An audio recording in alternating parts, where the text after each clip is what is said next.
Hello everyone, welcome to Catalysis by Vedantu. Now this is yet another class in the very important chapter of periodic properties. As I've already told you, this is one of the most important topics of inorganic chemistry because this is one of those topics in which you can use some logic. Yeah, the other topics like S block, P block, D block, they have a lot of memory based questions that come from those. So my dear friends, this is an important topic and we have already covered a lot of ideas of the periodic properties.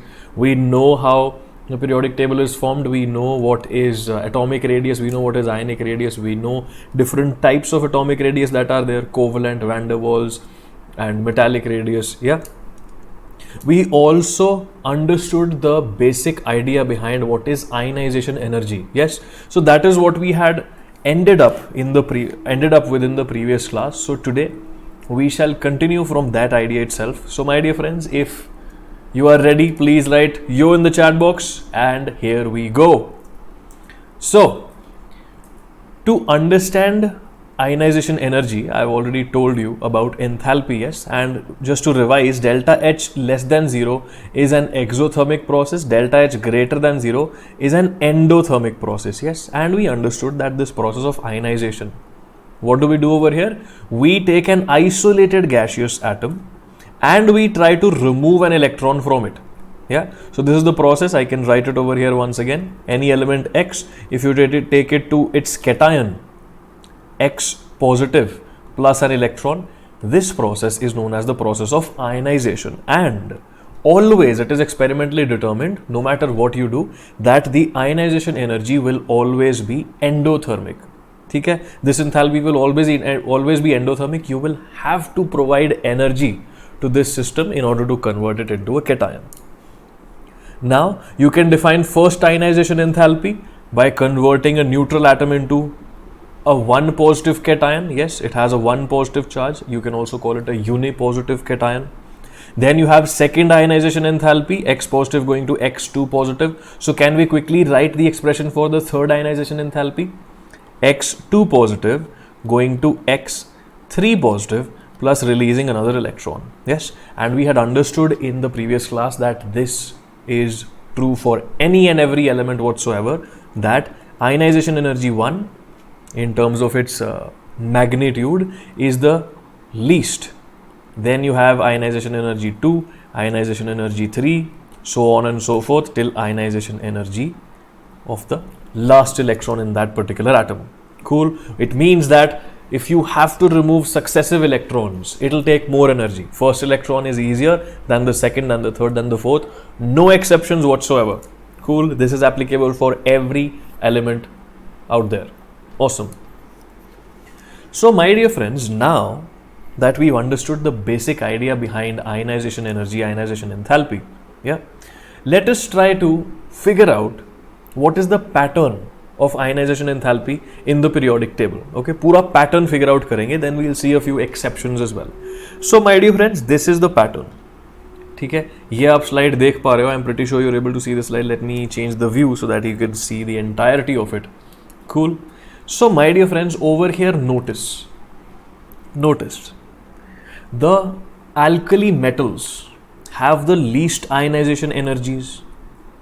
Lithium, sodium, potassium, rubidium, cesium. Do you see that? That was expected, right? Because they have only one electron, and if you take away that electron, they become a noble gas configuration.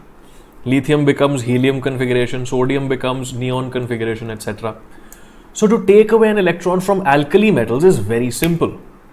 Also, look at halogens. Halogens have very high ionization energy. Yeah, the ionization energy over here is given in kilojoules per mole. Okay. So in practical terms, it is discussed for a mole of atoms instead of just one atom. That is how we practically talk about ionization energy. So अब हो क्या रहा है यहाँ पे? that helium, neon, argon, krypton, xenon, all of these, they have very, very high ionization energies, isn't it? And that was also obvious because they are already noble gases. They do not want to change their electronic configuration. They do not want to lose an electron anymore, isn't it?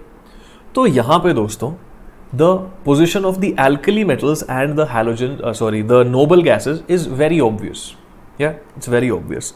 Now, the interesting things come when we are comparing beryllium to boron, when we are comparing nitrogen to oxygen, when we are comparing magnesium to aluminium, phosphorus to sulfur. See, my dear friends, if I talk about the general trend, okay, if I talk about the general trend of ionization energy, you know that from left to right, effective nuclear charge increases. From left to right, effective nuclear charge increases. So the amount of energy required to take away the outermost electron will also increase. I'll repeat that statement in Hindi. क्योंकि effective nuclear charge बढ़ रहा है, जो बाहर वाला electron है वो ज़्यादा अच्छे से अट्रैक्टेड है, तो उसको निकालना और मुश्किल हो जाएगा.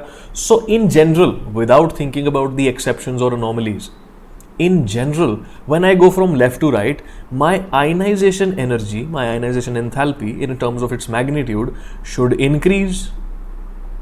Isn't it? Obvious, it's easy to remove an electron from lithium. It's very hard to remove an electron from neon. So when you go from left to right, the ionization energy essentially increases. When you go from top to bottom, however, ionization energy would decrease. Isn't it? Ionization energy would decrease. Isn't that obvious? Because the outermost electron is going further from the nucleus. Yes, so since the outermost electron is going further from the nucleus, as you go down the group, effective nuclear charge, as I told you, decreases. So the ionization energy will also decrease. So compared to lithium, it will be very easy for us to remove an electron from cesium. Okay, comparatively, to remove an electron from barium will be much easier than removing an electron from beryllium. Okay, so these are the general trends, but let's look at the exact table once again. These are the actual values of ionization energy for these specific elements that are mentioned. So the points of interest that we had pointed out were beryllium versus boron, nitrogen versus oxygen, magnesium versus aluminium, phosphorus versus sulfur, and I've tried to put star marks next to them. ये star थोड़ा side पे हो गया है. This should have been here.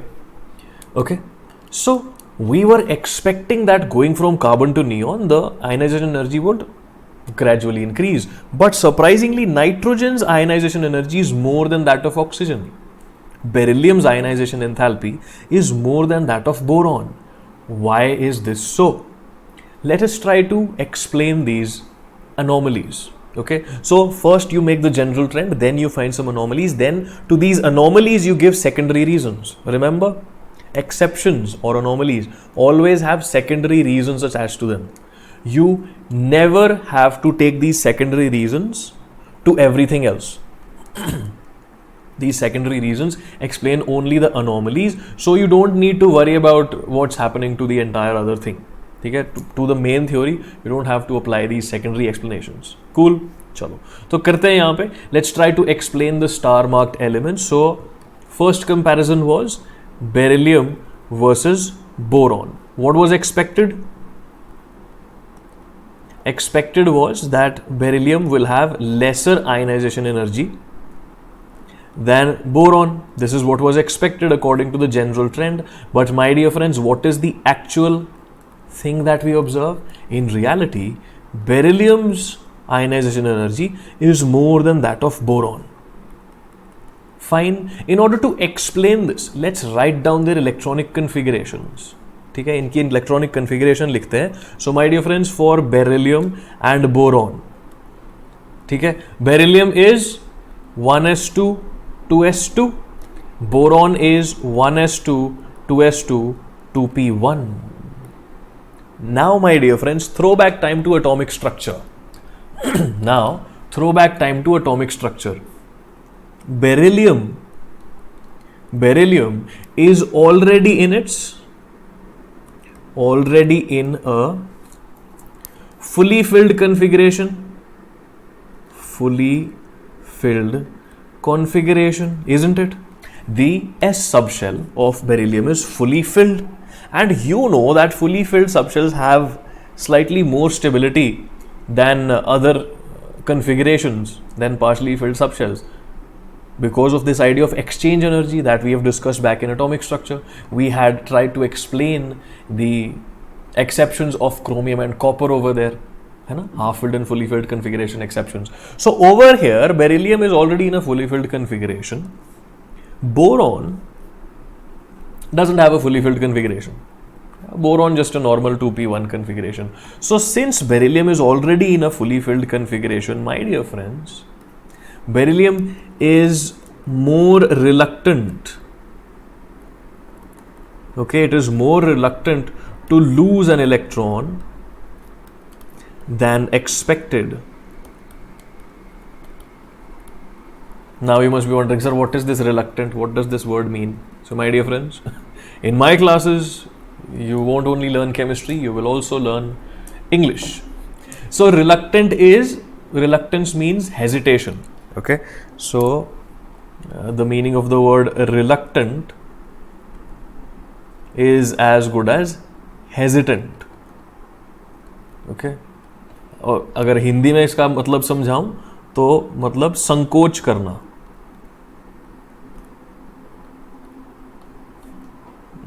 Okay, अगर अपभ्रंश भाषा में इसका मतलब समझाऊं, if I teach you the meaning of this word in colloquial terms, then it means it's just shy. Okay, it's just a little shy. It doesn't want to lose electrons that easily. You can think about it like that. Okay, so beryllium, since it already has a fully filled configuration, it is more reluctant to lose an electron. It is hesitant to lose an electron. It does not want to lose an electron. So its ionization energy is slightly more than what we had expected. Got it? Its ionization energy is slightly more than what we had expected. Now, my dear friends, similarly over here, beryllium versus boron, there is another case, magnesium versus aluminium. Do you see that? ये case दिख रहा है magnesium versus aluminium का. Do you realize the same explanation can work for magnesium versus aluminium as well? Magnesium is 1s2, 2s2, 2p6, 3s2. Aluminium is so on and so forth, 3s2, 3p1. So once again, the same explanation that held for beryllium versus boron exists over here. Understood? Magnesium has fully filled subshells. That is why it's hard for us to take away the electron from it compared to aluminium. Okay, so magnesium jumps over slightly in terms of its ionization energy. Beryllium jumps over slightly in terms of its ionization energy. Now the next thing that we need to explain is nitrogen, oxygen, phosphorus, sulfur.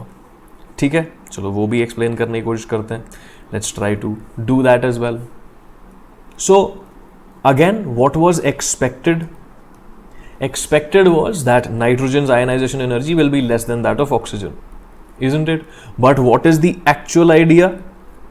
What do we find out actually? Actually, we find out that nitrogen's ionization energy is more than that of oxygen. Again, in order to explain this anomaly, to explain this exception, what we should do is we should write the electronic configurations of both of these. Okay, ठीक है, यहाँ पे थोड़ा side पे लिखते हैं. So nitrogen is 1s2, 2s2, 2p3. Oxygen is 1s2, 2s2, 2p4. My dear friends, you would have noticed by now, and I'm pretty sure a lot of you are giving me the correct thing in the chat box, that this 2p3, okay, this 2p3 is a half-filled configuration. This is more stable than any other configuration, isn't it? This half-filled configuration is relatively more stable than any other partially filled configuration. Yeah, so what I mean is, if you have a 2p4 or if you have a 2p2, then half-filled configuration is slightly more stable. Again, throwback time to chromium. Chromium is a 3d5 4s1 species, so half-filled orbitals are a little more stable compared to the other configurations. Fully filled, half-filled, and then the others. That's the idea. So exchange energy again has the role to play over here. If you don't remember exchange energy, please revise it once again. You can quickly do a Google search on that in case you've forgotten. So half-filled है, That is why I'll just quickly write half filled, hence reluctant to lose an electron. Hence reluctant to lose an electron. Very simple. My dear friends, do you realize we can apply the same logic to phosphorus and sulfur? Phosphorus is a 3p3 species and sulfur is a 3p4 species. Got it? So phosphorus will be reluctant to lose an electron, hence a slight increase in the ionization energy compared to sulfur. So please remember these two or these four observations. Okay? These four observations are absolutely important for you. Questions on these will be asked directly, 100%. Okay, these are the important ones. Now, other things that you must be noticing in this diagram, let me show it to you completely. Other things that you must be noticing in this diagram are this weird arrangement of the ionization energies of transition elements. Yeah. So scandium, titanium, vanadium, chromium, manganese, iron, cobalt, nickel, copper, zinc. So it's not a steady increase as you would expect. It is something like this. Yeah. Now, my dear friends, this idea of the difference in ionization energies of transition elements, we will cover this concept, okay, in your 12th class in the chapter of D and F block.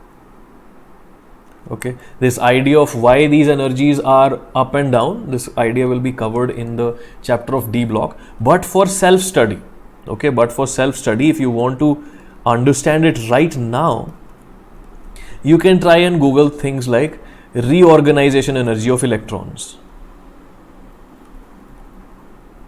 Okay, reorganization energy of electrons. Try to search for it. ठीक है, थोड़ा सा idea मिलेगा what is reorganization energy in transition metals, etc. You do a Google search on it, you will be able to find some text which explains this weird behavior of ionization energies. So mainly what you need to remember is that it overall increases. Zinc has very high ionization energy once again because it has a fully filled configuration. ठीक है, चलो बढ़िया. Rest of the things are pretty similar to what we've seen in the beginning. Fine. So these were the main exceptions, the main anomalies that you need to remember for ionization energy: beryllium, boron, magnesium, aluminium, oxygen, nitrogen, phosphorus, sulfur. Main ones. Please remember this jazz. Will you? याद रखोगे? चलो बढ़िया. तो इन चीजों को याद रखना दोस्तों. Now we've already seen the general trend, very nice. Before I start doing these questions with you guys, I have a bunch of questions for you related to ionization energy. ठीक है? Before I get into that, I want to tell you some very important information. See, since I work at Vedantu, it's important for me to tell you about this. My dear friends, I am telling you about the Vedantu Pro course. See, you know, generally for preparation, what do people do? They join some coaching institute. But now, because of COVID situations, it's not possible to join an offline coaching institute. They are also doing things online. So the thing is that Vedantu has been teaching online for a very long time. So Vedantu is already an expert at it. So what we have done over here at Vedantu is we've launched this pro subscription course. vdnt.in/YT Pro is the link where you can go and enroll into this course. What will happen over here is you will get live classes, of course. Live nahi hoga to maza nahi aayega. Yeah. So you will have live classes on Vedantu's patented platform. You will have dual teacher model. So one teacher will be teaching, the other will be solving your doubts instantly. Okay? So you will have live classes with lots of quizzes and visualizations, etc. Apart from that, when you join a coaching institute, it's not just about the classes that you get, isn't it? It's also about the material that they provide you. So we will provide you that material all online. Assignments and notes and study materials and revision materials, textbook solutions, etc. सब कुछ provide किया जाएगा आपको. And you will also get test series and analysis. ठीक है? So you will get lots of tests that you can solve. You will be able to analyze those tests. These tests will be discussed in live classes, etc. So all the advantages that you have for an offline coaching will be offered to you over here. So in case you want to enroll, all you need to do is just go down to the description box. Okay, let me just quickly show you what it will look like in case you enroll for this course. Just a second, okay, मैं दिखाता हूँ आपको. So all you need to do is just go to your web browser, type in the web browser vdnt.in/ytpro.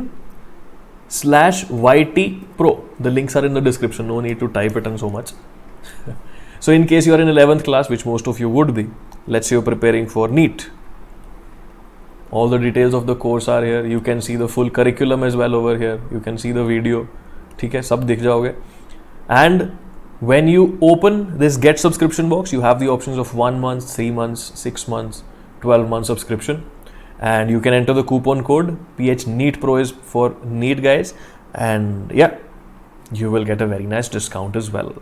So my dear friends, these are the coupon codes. Once again, all the details are there in the description box down below as well. Fine, make sure you enroll to these courses in case you want to be a dedicated long-term student at Vedantu. चलो अब करते हैं सवाल. So let's rack our brains. Part 3, Part 1 and Part 2 have been covered in earlier classes. चलो. Maximum tendency to form unipositive ion is for the element which has the following electronic configuration. Quickly tell me, people. 1s2, 2s2, 2p6, 3s2. What is this element? नाम भी बता देते हैं ना. What is this element? So element A is 3s2, that is a magnesium. 3p1, this is an aluminium. 1s2, 2s2, 2p6, neon. And D is 1s2, 2s2, 2p6, 3s2, 3p3, that is phosphorus, isn't it? So you have magnesium, aluminium, neon and phosphorus. Out of these, which one can form the unipositive ion the easiest? Unipositive ion bole to one positive charge, okay, element with one positive charge. So my dear friends, I just told you the exception between magnesium and aluminium, isn't it? Aluminium's ionization energy is lesser. It is easier for me to form a cation out of aluminium, isn't it? So my dear friends, the answer over here would be option number B. ठीक है, चमका.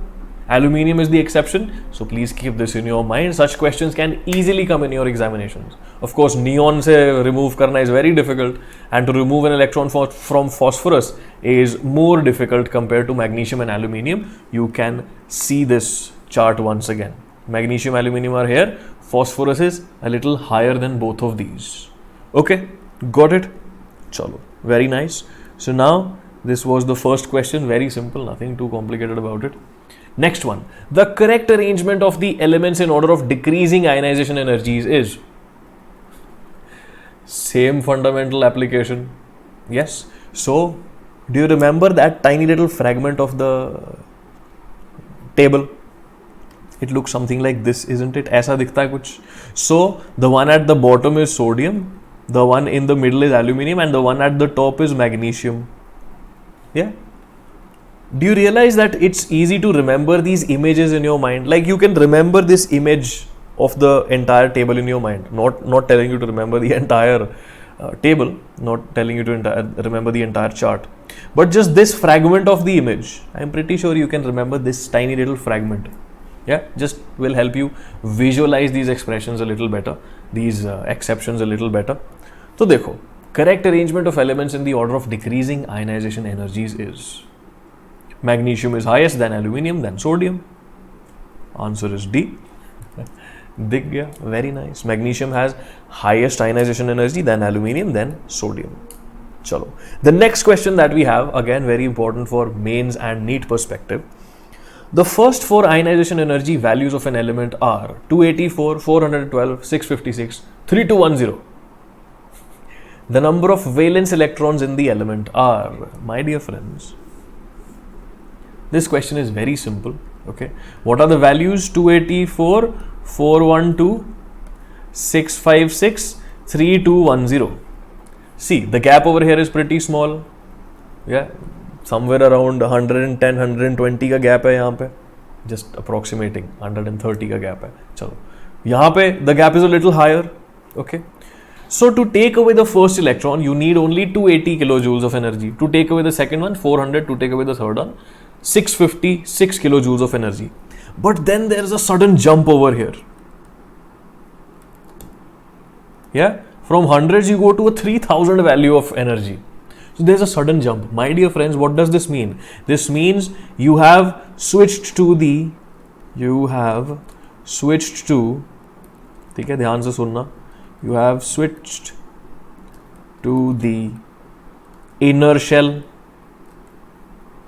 Yeah, you have essentially switched to the penultimate shell. Penultimate का मतलब समझते हो? Penultimate, I'm pretty sure it was in your notebooks, in your books in earlier classes. Penultimate means one less than the outermost.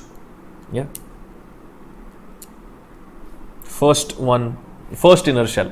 Okay. With the outermost shell, the first inner shell is known as the penultimate shell. ठीक है. So taking electrons out of one shell, easy, but when you jump to the inner shell, it will be even more difficult. Yes, because the inner shell is closer to the nucleus. Yeah. So my dear friends, over here, removing 3 electrons is easy. Removing the 4th electron is hard. So can I say that all these 3 electrons are residing in the valence orbital? Isn't it?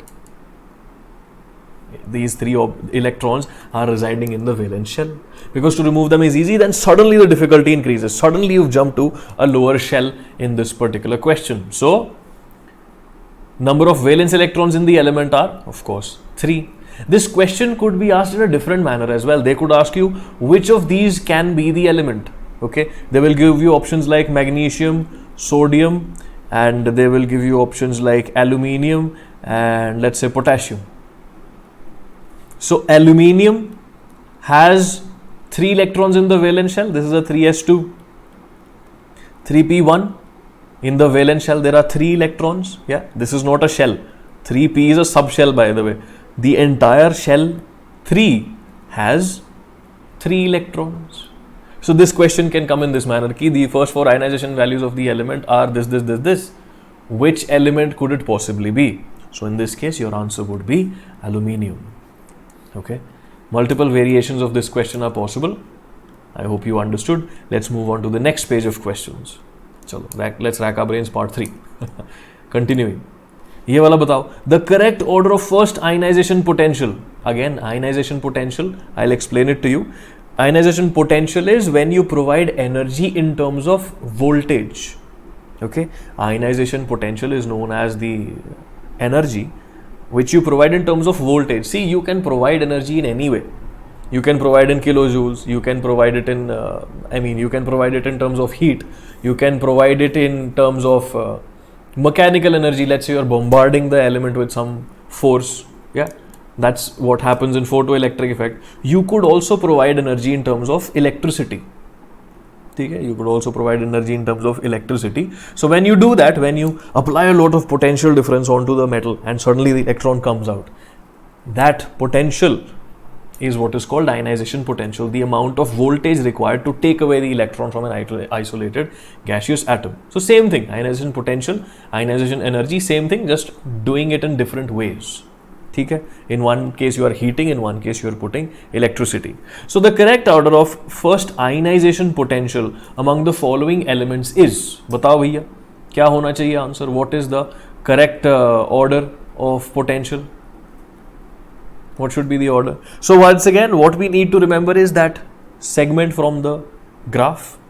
It will look something like this. Yeah, कुछ ऐसा दिखेगा, isn't it? So the one at the bottom, चलो start कर देते हैं. Lithium, beryllium, boron. In the middle you have carbon, nitrogen, oxygen, fluorine. That is what we have, right? I can show you the table once again. Lithium, beryllium, boron, carbon, nitrogen, oxygen, fluorine, neon. Yes. So my dear friends, you need to remember the exceptions of beryllium, boron and nitrogen, oxygen. So looking at the table, कहाँ चला गया? Looking at the table, what would be the order? Lithium is the smallest, then you have boron, then you have beryllium, then you have carbon, then you have oxygen, then you have nitrogen, then you have fluorine. Which of these options satisfy this order that we've got?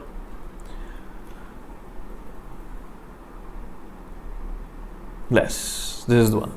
Yeah, the first one, BeCon. This is the part that is given in the question. Cool, simple, awesome. Now, my dear friends, the last question over here is a tricky question. You would need to see the values of the ionization energies. Once again, you can refer to ptable.com. It's a very beautiful website. I've told you about this in the previous class as well. It has each and every detail about each and every element on the periodic table. Just go and scroll through it. You'll have fun. So, my dear friends, this is your homework question. Alright, and the answer to this question you have to give me in the comments section down below. Answer in the comments, please. Okay, whatever you think is the answer, answer in the comments. And in the next class of periodic properties, when will be the next class? The next class of periodic properties is going to be on Saturday at 7 p.m. This class is not over, by the way. I have to teach a lot of things right now. But to tell you about the schedule of classes for you guys who are in 11th, okay, for 11th class students, the live classes happen on Tuesday, Thursday and Saturday at 7 p.m. ठीक है जी, तो ये याद रख लेना. Please join me every Tuesday, Thursday and Saturday at 7 p.m. for your classes. Now let's continue. So people, we have learnt everything that we needed right now for the concept of ionization energy. Ionization energy पूरा अपने को चमक गया. Now we need to move on into the next concept, which is even more entertaining when we look at its anomalies. And that concept, my dear friends, I hope you're ready for it, is known as electron gain enthalpy. With this, we will also understand what is electron affinity. We'll understand the difference between electron gain enthalpy and electron affinity, and we will see a lot of values, we will see a lot of exceptions, etc. etc. Chalo, kare? Ready? Let's get into it. When an electron is added to a neutral gaseous atom, again, neutral gaseous atom, neutral isolated gaseous atom. Why are we doing this? Because we want to define a standard. If you don't know what is a standard, how to define a standard, I have explained about it very well in the previous class of periodic properties. The playlist link is in the description box down below. You can check out all the classes that we've taken for every chapter on this channel. I mean, whatever we've covered till now. So when an electron is added to a neutral gaseous atom X, let's say, to convert it into a negative ion, the enthalpy change accompanying this process is defined as the electron gain enthalpy. Again, it's an enthalpy. It has to be some enthalpy of some reaction. What is the reaction in this case? The reaction is that you take any element, let's say X.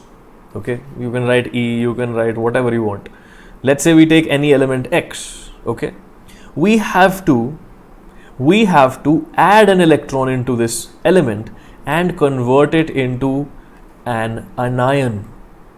एक negative charge बनाने का इस पे you have to give it an extra electron. ठीक है? So you will become, you will convert this thing into an X negative. Okay, got it? So the enthalpy change associated with this process is known as the enthalpy of electron gain enthalpy. Now, experimentally, it has been found out. It's a very important thing. It's a very interesting and fun thing. Experimentally, it has been found out that this can either be endothermic or exothermic. दोनों हो सकता है. ठीक है? This could be an endothermic process. It could also be an exothermic process. We'll see the examples very soon. Okay? So, my dear friends, let us say, थोड़ा imagine करेंगे अभी. Let us say there is an element E, and if I add an electron and it becomes E negative, let's say the delta H is equal to minus 10 units. What does this mean? What does this minus 10 mean? This means that in this process, 10 units of energy is released. Okay, 10 units of energy is released. Okay, this minus sign only means that the energy is released. This minus sign refers to an exothermic process. ठीक है? This minus sign refers to an exothermic process. 10 units of energy is released. Got it? So the signs next to enthalpies are only there to tell you whether energy is released or not. We will always focus only on the magnitude. Sign tells us whether energy is released or not. Great. After that, we will focus only on magnitude. ठीक है? So let's say there is another element called A, okay, and this gains an electron. This gives you A negative, and let's say the delta H of electron gain is equal to -5 units. Yes, -5 units. So over here 5 units of energy is released, isn't it? Over here 5 unit energy released. So my dear friends, if I ask you which one of these wants the electron more, can you tell me? Can you tell me which one of these species, A or E, wants the electron more? किसको ज़्यादा जोर से चाहिए electron? So do you realize that E has more tendency to gain the electron? Okay, E has more tendency to gain the electron than A. Why so?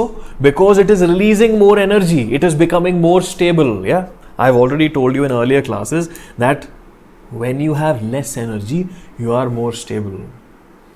If you have too much energy, you will go around slap people. You don't want to do that. If you have less energy, you will just sit in your chair and chill. Pretty much. Yeah. So when you have released so much energy, your own energy decreases and you become stable. Since E is releasing more energy, it is becoming more stable. E has more tendency to capture the electron. Got it? Baat chamki? E has more tendency to capture the electron. Fine. So यहाँ पे this is pretty obvious that both of them release energy. E has more tendency to capture the electron.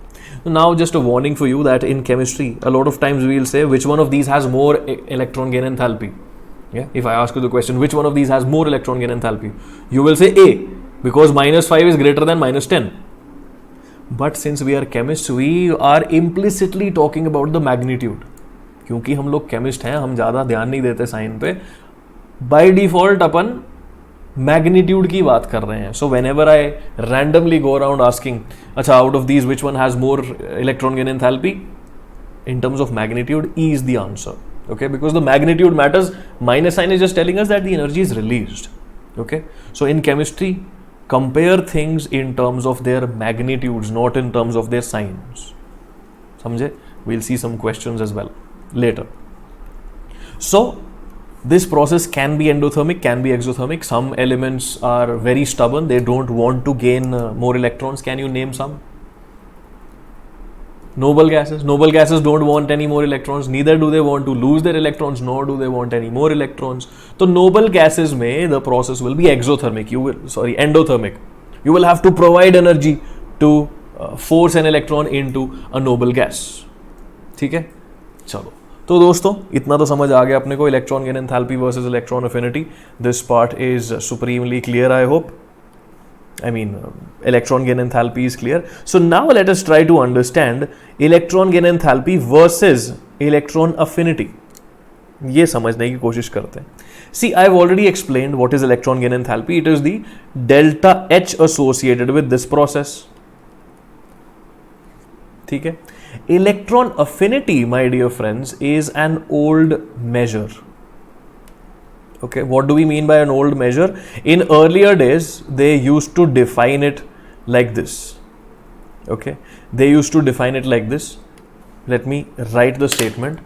The energy released when you provide an isolated atom an electron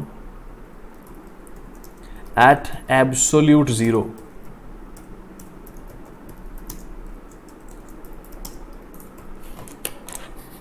This is how electron affinity is basically defined. The energy released when you provide an isolated atom an electron at absolute zero. Do you see the similarity? Do you see the similarity? Yeah, electron gain enthalpy is the energy associated with this process. If it is negative, it means it's released. Electron affinity simply says energy released when you provide an isolated atom an electron at absolute zero temperature. So electron affinity, my dear friends, is a little different from electron gain enthalpy in this sense. Electron affinity is more like how much do you love the electron? Yeah, what is the love for electrons that you got? If I give you electrons, will you release energy? So the actual relationship mathematically between electron gain enthalpy and electron affinity is this. Electron affinity can be represented AE, affinity of capturing an electron. So mathematically, delta HEG of electron gain, enthalpy of electron gain, is equal to minus AE minus 5 by 2 RT. Okay? What is R? This is universal gas constant. We learn about it in gaseous state chapter. What is T? Temperature in Kelvin. What is 5 by 2? 5 by 2 is 5 by 2. But my dear friends, this particular thing is a little complicated for us to deal with. At absolute zero, okay, at absolute zero, if you have temperature equal to 0, then delta HEG will be as good as electron affinity. My dear friends, for all practical purposes, just neglect the 5 by 2 RT. Okay, for all practical purposes, जितने भी आपके questions वगैरह हैं, उन सब में, okay, no one bothers about this minus 5 by 2 RT. This is what you need to keep in your mind. ठीक है, ये चीज जो है आपको याद रखनी है, that electron gain enthalpy is the negative of electron affinity and vice versa. बस. Okay. So if I say that element E, okay, element E releases 20 joule energy, just random, okay, just random values, 20 joules energy after capturing an electron. What does this mean? This means that the enthalpy of electron gain for E is equal to minus 20. The electron affinity for E is plus 20 joules. Got it? This minus sign represents that energy is being released. That is how we define enthalpy. Electron affinity is defined as release in energy. So plus 20 सीधा. Got it? All practical purposes, these values are as good as each other. ठीक है जी, चमक गया? Awesome. So my dear friends, now that we understand electron gain enthalpy and electron affinity, just for question solving purposes, let me give you this idea. See, electron gain enthalpy is more like a mathematical formula. Yeah, it comes with this reaction. Electron affinity can be thought of as more qualitative in nature. Okay, it's like the love for electrons that you have. So electron affinity, whenever you're thinking about it, think of it in a more qualitative fashion. Electron gain affinity is more mathematical in nature. Again, in chemistry, these terms will be used interchangeably. मैं कभी electron gain enthalpy बोलूंगा, कभी electron affinity बोलूंगा, मतलब एक ही है. The meaning is the same because as I told you we are already always worried only about the magnitude. Fine, चलो. So now let us look at some real practical values. Yes, कुछ value देखते तभी मजा आएगा. So my dear friends, this is a table that I've taken directly from the NCERT. Let me show you this entire table. I'll hide myself on this side. ठीक है, तो ये पूरा टेबल देखो जरा, बड़ा इंटरेस्टिंग सा टेबल है. Okay, it's a very interesting table. Look at halogens. See, you know that halogens have most amount of effective nuclear charge, isn't it? So they will be able to capture an electron better. If you have more charge, positive charge, more effective positive charge, you will be able to capture an electron better. So if you give fluorine an electron, it releases minus 328 kilojoules per mole. Okay, it releases 328 kilojoules per mole.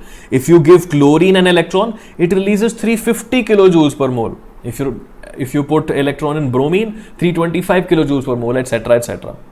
Great. Similarly, in group 16, you have oxygen, sulfur, selenium, etc. All of these will release energy when you give them electrons. The noble gases, we've already expected this. Noble gases don't want any electron, so they will want energy. These processes for noble gases are endothermic. Yeah, if you want to give an extra electron to neon, you will have to give it 116 joules of energy. You will have to force it in. Yeah, काफी force करना पड़ेगा. But the interesting thing over here is, the fun thing over here is, look at this. We have always learned that alkali metals want to lose an electron, isn't it? That they want to give away an electron. Look at this. all of these species, hydrogen, chalo, we know that H negative also can be formed, sodium hydride, lithium hydride, things like that can exist. But look at all of them.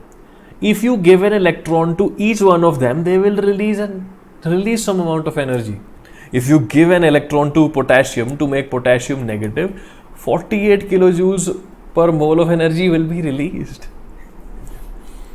How does it make sense? Yesterday we learned that to convert them into a positively charged species, you have to give them energy. Yeah, ionization energy is always positive. But now I'm telling you that their electron gain enthalpy is a negative value. It releases energy. Does this mean you should form negative ions? Does this mean you should form negative ions out of alkali metals? Is the chemistry going to change suddenly?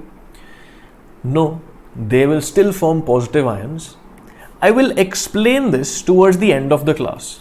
Okay, the explanation to this is a little more elaborate, qualitative, and a little philosophical as well.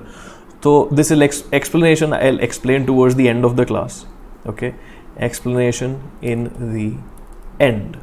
That why does this value make sense? I'll tell you about it very soon. Okay. So now, my dear friends, there are a few interesting things that we need to worry about.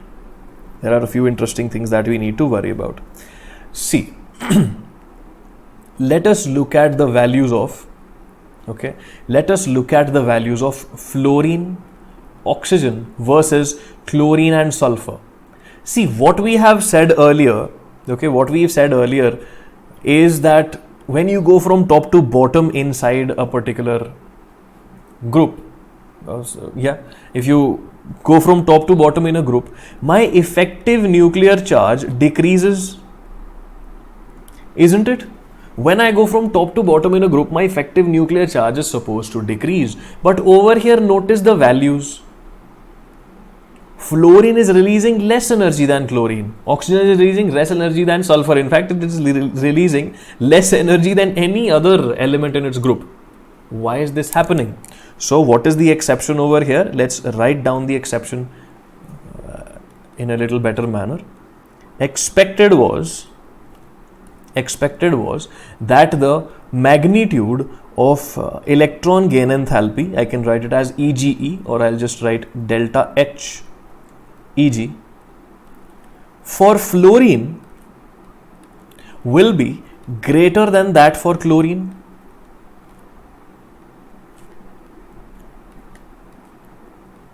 This was expected. Why was this expected? Because when you go down the group, your effective nuclear charge increases. है ना जी? तो ये अपने के लिए expected था. But now, my dear friends, the actual thing that we find is that the electron gain enthalpy of fluorine in terms of its magnitude is lesser than the electron gain enthalpy for chlorine. It means that fluorine is not that interested in gaining an electron than chlorine. It is interested, it's got a pretty negative value. But compared to chlorine, fluorine doesn't really want an extra electron. Why? How can we explain this anomaly? How can we explain this exception? And my dear friends, the answer is very beautiful. Let's try to read that out. Okay, this is the interesting case. Fluorine, chlorine. Chlorine has the most amount of electron gain enthalpy. Oh. Now, read this statement. I'll try to explain it to you.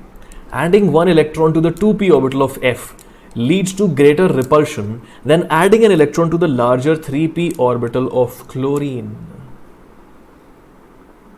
बात चमकी कुछ थोड़ा सा समझ आया? See, my dear friends, it's like this. This is an example that's coming to my mind right now. Let me try to explain it to you. Let's say, in order to be happy, healthy, and living a good life, you want 20 bottles of water in your fridge. Just a random example, okay? That in order to be happy, healthy, and to have a good life, whatever, you want 20 bottles of water in the fridge. Now, there is a big fridge, there is a small fridge. You need 20 bottles, no matter what. Let's say you fit 19 bottles in both of the fridges. Now to put the 20th bottle, it will be easy in the big fridge. Big fridge में जगह है, put the 20th bottle. In the small fridge, even though you want 20 bottles to be stable, even though you want your octet complete to be stable, you will have to fight with the other bottles a little. Yeah, imagine all of those bottles are plastic bottles, so we'll have to squeeze the last one in. Once you squeeze it in, everything fits and you're happy now that yeah, you have 20 bottles of water in the fridge. Weird example, but think about that case over here. यहाँ पे सोच के देखो. Fluorine's outermost shell is small. It is already crowded. Yeah, fluorine's outermost shell is small. It is already crowded. So when you put in another electron, that will face repulsions with the already existing electrons. Yeah, fluorine, if I say in terms of some sophisticated words, has more electron density, isn't it? Same number of electrons in both cases, but fluorine is smaller. So there is more electron density. This electron density is responsible for repelling the extra electron that's coming in. Okay? So you were expecting it to release a lot of energy, but it doesn't release that much. It releases a little less. Okay? Without this repulsion, it is possible that fluorine had a value of minus 400, maybe. But no, that repulsion exists. So fluorine is able to release only 328 kilojoules of energy, whereas on the other hand, chlorine does not have this repulsion to take care of, so it can release more energy. Chamka? Got the idea? Fluorine can't release that much energy because there is some repulsion. Chlorine can easily release a lot of energy. See what is happening. Fluorine is going to F negative, chlorine is going to F negative, both more stable species than fluorine and chlorine respectively. But fluorine faces a little bit of trouble reaching here because of that electronic repulsion. Chlorine can easily reach its Cl negative species. Okay? So that is how you explain that adding one electron to the 2p orbital of fluorine leads to greater repulsion than adding an electron to the larger 3p orbital of chlorine. Got it? This is the logic over here that we use to explain this exception. Once again, the logic used to explain an exception should never be applied to the entire world. Similarly, my dear friends, the same logic can be used to explain oxygen. ये जो logic अपन ने अभी आपको दिया, ये बिल्कुल ऐसे का ऐसा लॉजिक लगाने का है ऑक्सीजन पे. See, oxygen releases only 140 kilojoules of energy, very less compared to sulfur, selenium, tellurium, polonium. You have to remember that oxygen's electron gain enthalpy in terms of its magnitude is the least in the entire group. Oxygen releases the least amount of energy in the entire group. Why? Same reason. Oxygen, when you give it electrons, it will face a lot of electronic repulsion, so it's not as easy for it to gain an electron as the others. Easier it is to gain an electron, more energy will be released. ठीक है? So oxygen के लिए उतना आसान नहीं electron gain करना because oxygen में भी साइज छोटा है. Look at neon as well. Neon you need to give neon a lot of energy compared to argon. Same thing over there, that neon will face more electronic repulsion, so to give electrons to neon is going to be relatively harder. Fine. So this is how we explain the anomalies present in oxygen and fluorine. Please make sure you remember this. Make sure you remember these two things, that chlorine has the highest electron affinity in the periodic table. Okay, out of all elements, chlorine has the highest electron affinity. A lot of you are saying, sir, but we have read that fluorine is the most electronegative atom. Electronegativity is different, electron affinity is different. Okay, electronegativity is a different thing. Electronegativity is defined for a bonded atom. Electron affinity or electron gain enthalpy is defined for a free atom. ठीक है, electronegativity is for bonded atom, electron affinity is for free atom. So what is electronegativity? We'll deal with that later in this chapter. In the next class or next to next class I will explain that to you. ठीक है, तो यहाँ पे you have to remember chlorine has the highest electron affinity inside the periodic table. Also remember one more thing. Okay, एक और चीज आपको जो याद रखनी है, that is oxygen has the least electron affinity in its own group. ठीक है, oxygen has the least electron affinity in its own group owing to the electronic repulsions that you might face. This is one of the exceptions, please remember this. ठीक है, चमक गया होगा. Now let us move forward to successive electron gain enthalpies. ठीक है, one by one if I'm adding electrons, what's gonna happen? See, I have given you the example of oxygen over here. Oxygen, okay, as you know, wants to form O2 negative in compounds. Yeah, you have compounds like MgO, you have compounds like Na2O, etc., etc. So oxygen generally wants to have a 2 negative charge on it in compounds, but look at this. To give it one electron, it is relatively easy. You release 141 kilojoules per mole of energy. This is your electron affinity over here. This is your electron gain enthalpy. ठीक है, so you are releasing 141 kilojoules per mole. Very nice. But if you are providing it another electron, my dear friends, you have to give it so much energy. You have to give it 844 kilojoules per mole of energy. Let's try to explain this idea, why it is happening, and then I will try to explain that why are we still forming O2 negative in nature, why are we still forming Na positive in nature, so on and so forth. ठीक है, चलो. So my dear friends, over here, let's say you have O negative. See, this is a negatively charged species. If you think about it as a sphere, it is a negatively charged sphere. O2 negative is O negative is a negatively charged sphere. Now, what is the fundamental law of nature? Fundamental law of nature is negative charge will repel negative charge. Like charges will repel each other. You know, opposite charges will attract. But you have like charges, they start repelling each other. They want to go away from each other. So, if you are bringing an electron close to a negatively charged species, of course, there will be a lot of repulsion. There is so much repulsion that you in fact have to give it energy. You have to give it energy. So my dear friends, always remember, okay, electron gain enthalpy, the first one, okay, first electron gain enthalpy will be either exothermic or it can be endothermic as well. ठीक है, first electron gain enthalpy can be exothermic, can be endothermic, but from the second one onwards, okay, delta H electron gain second and further, second onwards ही लिख देता हूं यहां पे मैं. Okay, so second electron gain enthalpy, third electron gain enthalpy, fourth electron gain enthalpy, etc. All of these have to be endothermic in nature. Why? Because of this electronic repulsion. It is harder to add more and more electrons to the same species. Yeah, your protons are not changing, the electrons are increasing, so electronic repulsion, as you keep on giving more and more electrons, will increase. You won't be able to give new electrons as easily. Okay, so successive electron gain enthalpies, it is difficult to put newer electrons into a species if it already has an extra electron. Got it? So this is true for every element. Okay, this is universal. For the first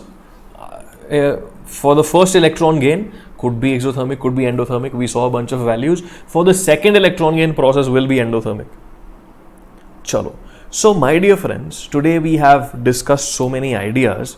Yes, and in the next class I will show you this table about electron gain enthalpies and how it varies with the atomic number, etc. We'll do the same analysis with it as we did with ionization energy today.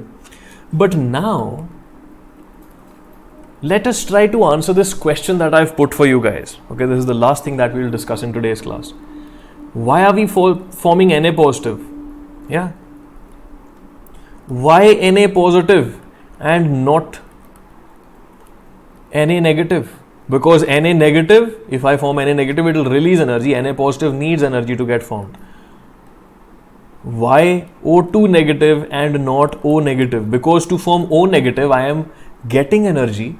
It releases energy to form O negative. But to form O2 negative, I have to provide energy. Let me give you a hint, okay? The ideas that I will give you right now, you might be able to understand them, you might not be able to understand them completely. But we will be able to understand them when we are a little more mature, when we have grown up a little, when we have studied thermodynamics, okay? Then you will be able to understand a little better. See, what do I mean by maturity?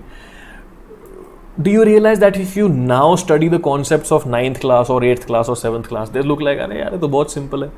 It's not because you've studied them, of course it is because you've studied them earlier, but it also comes with the maturity of your age. Now that you are, a little more in terms of your age, a little older in terms of your age, things become a little easier for your brain to comprehend. This is a natural maturity that will come to you. In your 12th class, you will feel that the 11th class concepts are easier. When you go to college, you will realize that the 11th, 12th concepts are very simple. Okay? So this is something that happens to all of us with age. So right now, whatever I'm telling you, it will need a little bit of maturity to settle in. It might take time. You might not be able to understand it entirely, but still I'll try to do my best to explain it to you. Right? My question is, people, very fun question that I'm going to ask you. I'll ask you this again in thermodynamics. Let's say there is a leaf. Okay, there is a very beautiful leaf over here. Okay, must take the modern art type leaf. Okay, and I tell you to go to the 14th floor of a building, or 20th floor or 19th floor, whatever. You're standing on top of the building. Please don't fall off. Imaginary exercise. And the leaf is bigger than you. Wow. Just an exaggerated image that I've made. So I tell you to throw the leaf down, but the condition is that the leaf should fall straight down. How would you do that? See, on its own, if you throw the leaf from the top floor, it'll go like this.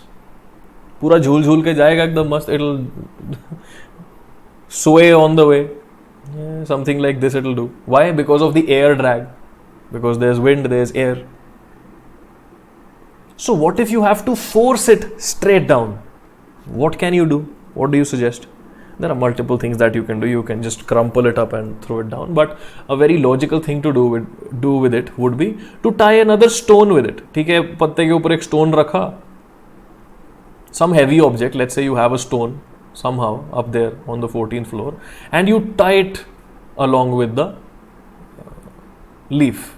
Okay, so ये stone पकड़ के you tied it onto the leaf. ठीक है, I've just made a very pathetic image of a knot.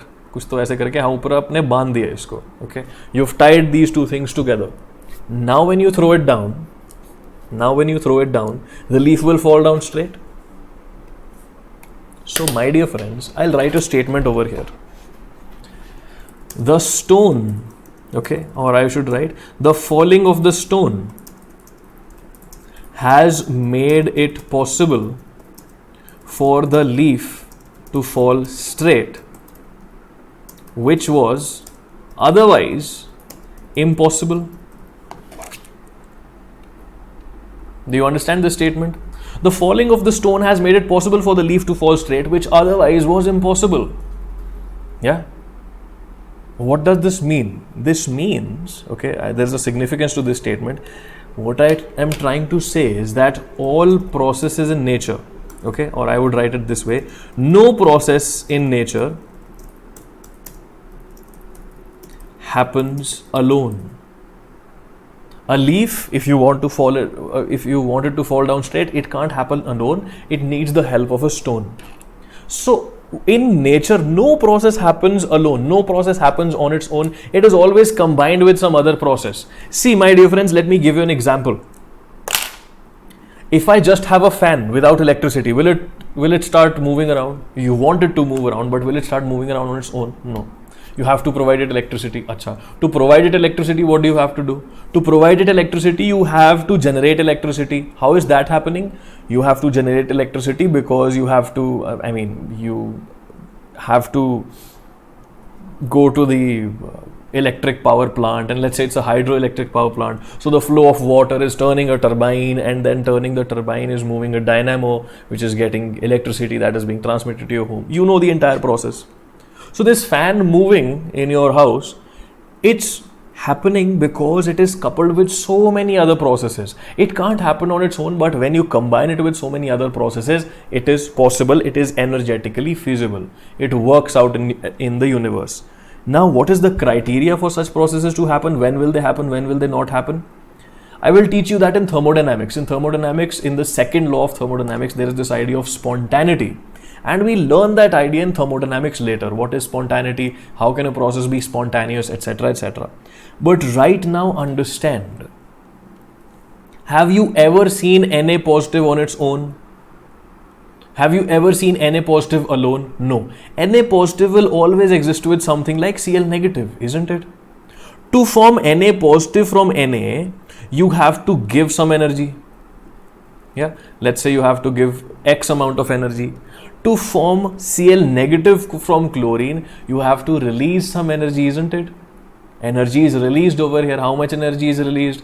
We understood today plus 350 kilojoules of energy is released, 348. We just saw that. So my dear friends, this process of sodium converting into Na positive and chlorine converting into Cl negative in the beginning when the nature was getting formed, this process would have happened together. Does this visualization work for you? Sodium on its own didn't get converted into sodium positive. Chlorine on its own didn't get converted to chlorine negative. These two processes would have happened together. Yes. So when they did happen, my dear friends, over here, मैंने plus क्यों लिख दिया, minus लिखना चाहिए because energy is released. So my dear friends, when you combine these two processes together, minus 350 plus X, okay, this entire process will have some negative value. Okay, this entire process will have some negative value. Once again, I have simplified this concept for you. Okay, it's not just about the energy released or energy taken. A process that can happen on its own. There is another thing related to it which is known as entropy. We'll understand it in thermodynamics. But I hope I was able to give you a simplistic explanation as to why Na positive is still getting formed. Because its formation is coupled with another process which can happen very well. Okay.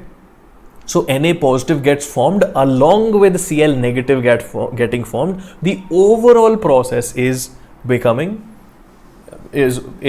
into a more stable thing in nature. Yeah, the overall process is forming something that's a little more stable than the earlier compound, than the earlier particles, atoms or ions, whatever. Okay? So this explains why sodium would still exist as Na positive, because something else helped it. Why does oxygen exist as O2 negative? Because some other process would have helped it. Okay, you must be saying, sir, Na2O exists. How? In both of the processes you need release of energy. See, there are other processes as well. You need to convert liquid into solid. Yeah, you need, in some cases, when chemical reactions happen, liquids get converted to solid. That will release some energy. Sometimes you are dissolving something in water, that releases energy, etc. So in nature, processes don't happen on their own. They happen with some other process which makes this difficult process easy, which makes this so-called impossible process possible. Got it? Fine. I hope you understood this idea. More details will definitely be discussed in thermodynamics. So I hope now it makes sense why still we are forming Na positive and not Na negative. Okay? Cool? Awesome. So my dear friends, this was it for today's class. And I know it's a premiered class, so I won't be able to chat with you guys live. But in case you have any queries, doubts whatsoever, you can leave them in the comment section down below. And we will do the next class of this chapter on Saturday at 7 p.m. Make sure you enroll into the Pro subscription in case you want to join Vedantu as a dedicated student in this online coaching mode. The details are also in the description box. I've earlier told about it in the class itself. Chalo. So my dear friends, thank you so much for joining in. I hope you enjoyed today's class. In case you did, please make sure you hit that like button, leave a comment down below, and stay subscribed to this channel because the next class of this chapter is on Saturday at 7. Until then, bye bye, take care, see you soon, good night.